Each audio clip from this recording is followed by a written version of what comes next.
चलिए आगे बढ़ते हैं। जिला मुख्यालय से 5 किलोमीटर दूर राजकीय इंटर कॉलेज साल्ट का जर्जर भवन शासन प्रशासन के दावों की पोल खोल रहा है। आपको बताते चलें कि राजकीय इंटर कॉलेज साल्ट का भवन 50 साल से भी पुराना जर्जर टीन शेड के भवन पर संचालित हो रहा है।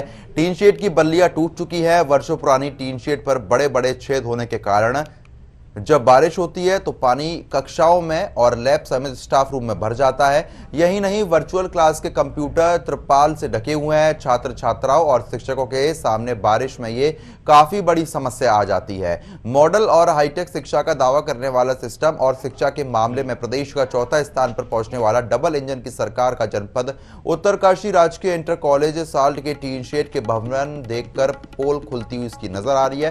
देखिए, आप तस्वीरों में साफ तौर पर देख पा रहे हैं, जहां पर हाईटेक होने की बात की जाती है, लेकिन 50 साल पुराना ये जर्जर भवन है। ऐसे में कोई बड़ा हादसा भी हो सकता है।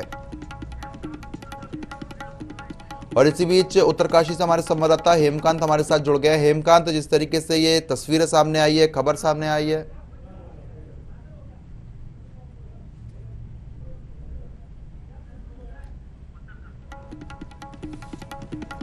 ऐसे में अभी क्या कुछ तस्वीर देखने को मिल पा रही है? देखिए, मैं आपको बता दूं कि जिला मुख्यालय से बहुत नजदीक का विद्यालय है, राजकीय इंटर कॉलेज है, और यहाँ पर लगभग जो है 8 से 10 गांव के बच्चे जो है पढ़ने आते हैं। लेकिन इसकी स्थिति इतनी खराब है, भवन पूरा जर्जर है। पिछले लगभग जो है कई सालों से जो भवन है वो चल रहा है, और इसके चलते जो है 3 छतों में ये छेद हो रखी है। और जब बारिश होती है यहाँ पर तो काफी ज्यादा जो छात्र छात्राएं यहाँ पर हैं, तो पढ़ाने वाले अध्यापक हैं, उनको काफी दिक्कतों का सामना जो है करना पड़ता है। तो कहीं ना कहीं जो है इस तरह की सरकार ये दावे करती है कि जो है हम शिक्षा के क्षेत्र में बहुत अच्छा कार्य कर रहे हैं, लेकिन ये जो बयान कर रही है। बिल्कुल, लेकिन ऐसे में जिस तरीके से आप तस्वीर भी देख पा रहे हैं, शासन प्रशासन के जो दावे हैं उनकी पोल खुलती हुई नजर आ रही है, क्योंकि 50 साल बीत चुके हैं। 50 साल में भी यहाँ पर कुछ भी सुधार का काम नहीं हुआ है। देखिए, तस्वीरें देखिए, जहाँ पर सरिया निकल रही हैं, टीन शेड बिल्कुल खराब हो चुका है, उसमें पौधे उगाए हैं, और ऐसे में बच्चों को बाहर बैठा के पढ़ाना पड़ रहा है। स्कूल की समस्याएं तो ऐसे हैं कि हमने कई बार विभाग को और मतलब प्रशासन को जो है कई बार अवगत करवा चुके हैं, और इसकी स्थिति इतनी दयनीय हो रखी है कि मतलब पुराने भवनों की तो पहले दयनीय है, नया भवन भी बिल्कुल जीर्ण शीर्ण स्थिति में है, और इसके लिए जो है हम बच्चों के लिए बड़ी दिक्कत हो रही है। हम चाहते हैं कि बच्चों को कैसे कैसे करके स्कूल पढ़ाया जाए, परंतु यहाँ बहुत मुश्किल हो गया है। हमने प्रशासन को कई बार अवगत करवा चुके हैं।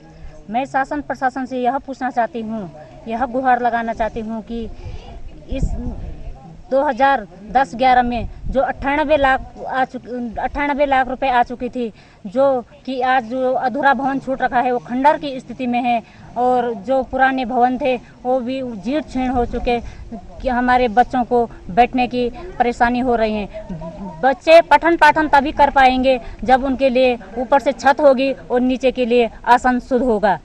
अभी ऐसा है कि ज़्यादातर जो कमरे हैं उनमें सभी पानी टपक रहा है, और कई कमरे पुराने जो कमरे हैं उनमें जो क्रैक आ रखा है, और जब बारिश होती है तो लगातार जो है ऊपर से पानी टपकता रहता है। इसी वजह से हमारा एक कंप्यूटर भी ख़राब हो गया है, मतलब उस जो हमको वर्चुअल क्लास के लिए कंप्यूटर दिए थे बीच में, उसकी एक हार्ड डिस्क क्रैश हो गई। हमारे स्कूल का पहला दिन है, पर पहले दिन धूप लगी है और हमें बाहर बैठना पड़ रहा है। स्कूल की स्थिति थोड़ी ख़राब हो रखी है, अंदर पानी टपकता है और कभी कभी अंदर पानी भी भर जाता है, तो क्लास में पढ़ने में बहुत दिक्कत होती है।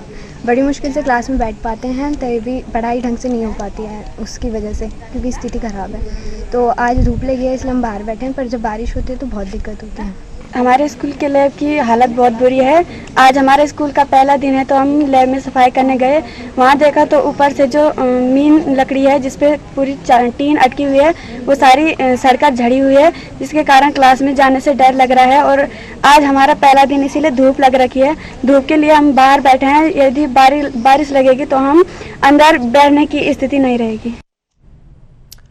उत्तरकाशी से हमारे संवाददाता हेमकांत हमारे साथ फिर जुड़ गए हैं। हेमकांत, जिस तरीके से स्कूल की जो स्थिति है वो बहुत जर्जर होती नजर आ रही है, बच्चे बाहर बैठने को मजबूर हो गए हैं, ऐसे में स्कूल प्रशासन क्या कुछ कह रहा है? कोई बातचीत हो पाई है, सुधार हो पाएगा या नहीं? देखिए, मैं आपको बता दूं कि ये जो भवन है ये बहुत लंबे समय से जर्जर है और यहाँ पे जो पढ़ने वाले छात्र हैं वो काफी ज्यादा परेशान है और जो अध्यापक यहाँ पे पढ़ाते हैं जब बारिश होती है तो तब तो स्कूल को बंद ही करना पड़ता है, क्योंकि जो वहाँ पे कक्षाएं हैं वो जो अध्ययन के लिए बिल्कुल जो है वहाँ पे पानी अंदर आ जाता है और जिसके चलते बच्चे पढ़ नहीं पाते हैं। और ये जो स्कूल है राजकीय इंटर कॉलेज साल्ट का, ये जिला मुख्यालय से इसकी जो दूरी है वो 5 किलोमीटर है।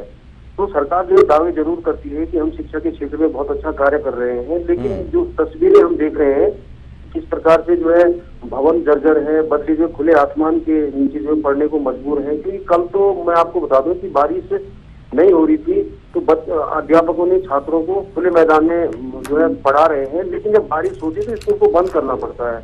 और मैं आपको बता दूं कि यहाँ पर एक भवन निर्माण का कार्य 10 साल पहले शुरू हुआ था, उसके लिए 98 लाख जो है उस पर खर्च भी हुआ था, लेकिन वो खंडर बना हुआ है क्योंकि उस वक्त तो किसी जनप्रतिनिधि न शासन प्रशासन की किसी भी व्यक्ति ने जो है उस पर ध्यान नहीं दिया। और आज बच्चे जो है जो छात्र छात्राएं यहाँ पे पढ़ते हैं उनको काफी दिक्कतें होती है और जब बारिश होती है तो तब उनकी मुश्किलें और ज्यादा बढ़ जाती है। जी बिल्कुल, लेकिन आप जिस तरीके से बता रहे हैं पैसे भी खर्च किए गए हैं उसके बाद भी सुधार नहीं हुआ है, तो ऐसे में जो बच्चों के अभिभावक हैं वो क्या कुछ कह रहे हैं? क्योंकि यहाँ की जो स्थिति है वो तो बहुत ज़्यादा खराब होती नजर आ रही है। उत्तराखंड की बात करते हैं, उत्तराखंड में बरसात इस टाइम बहुत ज़्यादा हो रही है, तो ऐसे में कोई बड़ा हादसा भी हो सकता है यहाँ पर। तो देखिए, मैं आपको बता दूं कि वास्तविक यहाँ पर जो बहुत दिक्कत है, भवन बहुत जर्जर है, बहुत पुराने 50 साल के पुरानी ये टीन सेट है और इसमें कोई बहुत बड़ा हादसा हो सकता है। जिस प्रकार से तेज बारिश हो रही है, जगह जगह लैंडस्लाइड जनपद में हो रहा है और स्कूल भी अब कल से जो है खुल गए हैं 9 से 12 तक के, तो अगर कोई बहुत बड़ा हादसा होता तो उसकी जिम्मेदारी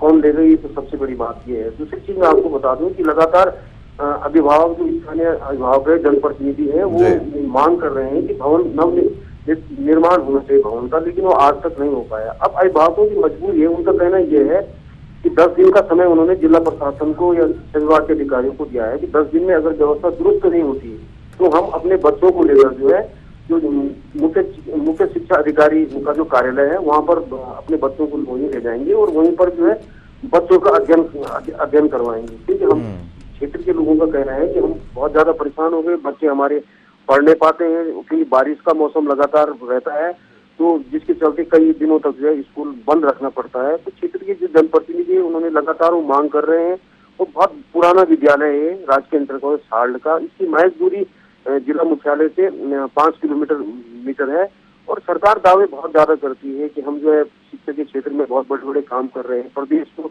4था नंबर जो है शिक्षा के क्षेत्र की बात कर रहे हैं, लेकिन जो तस्वीरें बयां कर रही है कि राजकीय इंटर कॉलेज जहाँ पे 8 से 10 गांव के बच्चे पढ़ते हैं वो जीर्ण शीर्ण अवस्था में है और बच्चे जो है काफी दिक्कतों का सामना बच्चों को करना पड़ रहा है। जी बिल्कुल, लेकिन ऐसे में जनप्रतिनिधि क्या कुछ कह रहे हैं? देखिए, मैं आपको बता दूं ये मामला आज का नहीं, काफी पुराना लंबा मामला है। यहाँ पर जो विधायक जो है भाजपा के भी रहे हैं और कांग्रेस की भी रहे हैं, लेकिन जो है सुधर नहीं पाई है। लगातार लोगों ने जनप्रतिनिधियों के पास भी गए, यहाँ तक कि शासन प्रशासन के अधिकारियों के पास भी गए, मंत्रियों तक भी जो है बात की, लेकिन स्थिति जस की तस बनी हुई है। और हम देख सकते हैं कि किस प्रकार जो है खुले मैदान में पढ़ा रहे हैं। अगर आसमान साफ होता है तो अगर बारिश होती तो पूरा विद्यालय बंद करना पड़ता है, वो पूरा जो है कक्षाओं में आता है। यहाँ तक कि पूरी लैब जिस प्रकार से खराब हो जाती है, कंप्यूटर वहाँ पे जो है खराब हो चुके हैं 2-3, तो काफी दिक्कतें अध्यापकों को भी है और जो है छात्र छात्राओं को भी है। वहाँ की उनका कहना है कि कई बार हमने जो है उच्च अधिकारियों को इस बारे में लिख दिया है, लेकिन